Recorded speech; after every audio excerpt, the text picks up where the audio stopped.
তৃতীয় শ্ৰেণীৰ শাখাজননী টুৰা নিম্ন প্ৰাথমিক বিদ্যালয়ত অনুষ্ঠিত হোৱা মতাতলা সাদৰী সদস্যৰ সাহিত্য সভা আজিৰ এই গ্ৰন্থ লেখকৰ সম্বৰ্ধনা অনুষ্ঠান আৰু লগতে কবি সন্মিলন অনুষ্ঠানলৈ ইয়াত উপস্থিত হোৱা প্ৰতিজনকে মই আদৰণি জনাইছোঁ আৰু আপোনালোকৰ আটাইৰে সহযোগ আৰু আশীৰ্বাদ লৈ আজিৰ এই সভাৰ কাৰ্যসূচী আৰম্ভ কৰিব লৈছোঁ।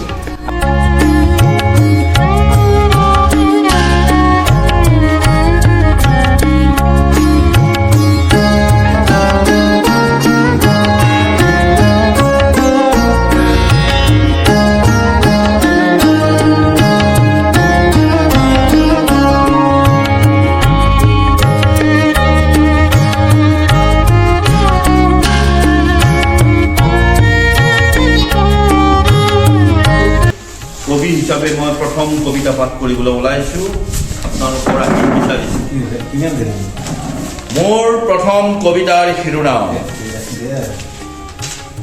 হৃদয় বিলৰ পদুমবাহী, কবি শ্ৰী ব্ৰজেন্দ্ৰ ডেকাদেৱৰ, পত্ৰিকা সম্পাদক মদাৰতলা সাদৰী সদস্য।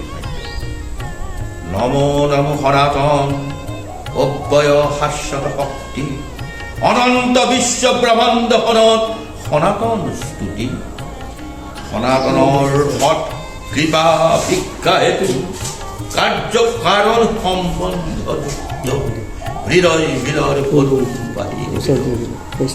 জীৱন হয় মধু সত্য শিৱ সুন্দৰৰ পূজাৰী, গঢ় লয় মৌচাক প্ৰকৃতিৰ এক ৰূপতা বিধি, তৎপৰ ৰঘুপাদ বিশ্বৰূপা ত্ৰিনয়নী দেৱীক লাহি চাউল ফুল গাখীৰ ফল আদি সজাগ কৰা। মই এটি কবিতা পাঠ কৰিব ওলাইছোঁ। কবিতাটোৰ নাম চিগা চেণ্ডেলৰ মালিতা। বহু বাধা বিঘিনি মূৰ পাতি চলা মোৰ দুবছৰীয়া চেণ্ডেল এপাত আজি ছিগিল। শিলপুখুৰীত মুচি আছিল, নাছিল পকেটত গানতে। গুৱাহাটী ক্লাবৰ পৰা গোস্বামী ছাৰ্ভিচলৈ আটাইকেইজন মুচি মোৰ চিনাকি। ক'লে বাকীকৈ চিলাই দিব বুলিও মই জানো, কি ভাবি জানো দিবলৈ মন নগ'ল। প্ৰতিদিনে তেওঁলোকে মোৰ ভৰি দুখনলৈ চাই, কেনেকৈ চালে তেওঁলোকলৈ দুখো লাগে। গাঁৱৰ দুই এজনে কয় ইমান সন্মানৰ কাম কৰক, টকা চাগে বহু আছে নকওঁ, হাঁহি উঠি যায় মোৰ। আমাৰ কৰ্মযোগী, আমাৰ কৰ্মতৎপৰ সম্পাদক, আমি সৌভাগ্যৱান মদাৰতলা সাদৰী সদস্য সাহিত্য সভাৰ সমূহ বিষয়ববীয়া যে তেওঁৰ নিচিনা এজন কৰ্মোদ্যোগী সম্পাদক পাইছোঁ। তেওঁক অহনি ফুলা গামোচাৰে সম্বৰ্ধনা জনাব আমাৰ এয়া পৃথক কলিতা।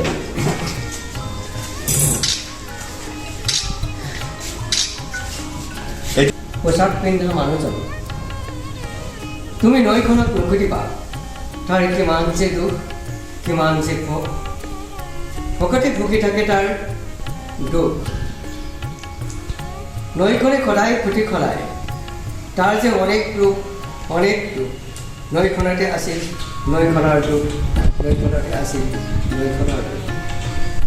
নৈখনে উজাই হতিয়াই বাগৰি, সি ৰাজকীয় পোচাক পিন্ধা দিনৰে পৰা উভৈনদী নাচে, হাঁহে, কান্দে, কান্দি কান্দি তাৰ ভাগৰ লাগে, কান্দি কান্দি তাৰ ভাগৰ লাগে। কবিতাৰ শিৰোনাম বেমেজানি। বেমেজানিবোৰ কমাত বাঢ়িছে। জীৱনে শিকোৱা প্ৰতিটো কথাই শুদ্ধ নহয়, মুখামুখি হোৱা সমস্যাবোৰ তাৰ সাক্ষী। আপুনি ভবাৰ দৰে মই সুখী নহয়, সমস্যাৰে জৰ্জৰিত জীৱন মোৰ।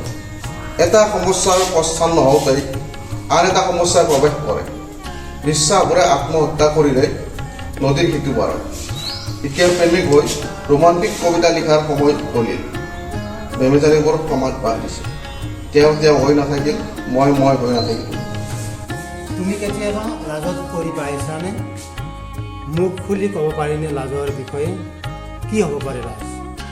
নাকৰ উশাহত বৈ আহে লাজ, নাকত ধৰিবানে মুখত? এটা গানৰ কলিত লাজ, এটা ৰাতিৰ পিছত হোৱাৰ লাজ, চাকিৰ কাষত গৈ থকা চাহৰ লাজ, কিহৰ লাজ? মুখাৰ কথা পাতিম বুলি কওঁতেও লাজ, মোৰ কোঠাত লুকাই থকা চৰাইজনী ঘূৰি গ'লেও লাজ, বাট বিচাৰি বাট পোৱা কেঁচুৱাটিৰ লাজ। সতুৰকৈ ডিঙি চেপি চেপি সত্য যাকে ভাবোঁ আপোন বুলি সি সিয়ে হয় এই জীৱনত বিষৰ বস্তু। বিষক অমৃত বুলি হৃদয়ত স্থান দিলে বিষে অমৃত হ'ব পাৰে। বিষে কেৱল হৃদয় জ্বলাই জ্বলাই মাৰে। কোনেনো জানে কোন কাৰ কেতিয়া শত্ৰু, কোনেনো জানে কোন কাৰ কেতিয়া মিত্ৰ। আপুনি শত্ৰু হ'লে বৰ বেয়া লাগে, শত্ৰুৱে আপোন হ'লে ভয় থাকে।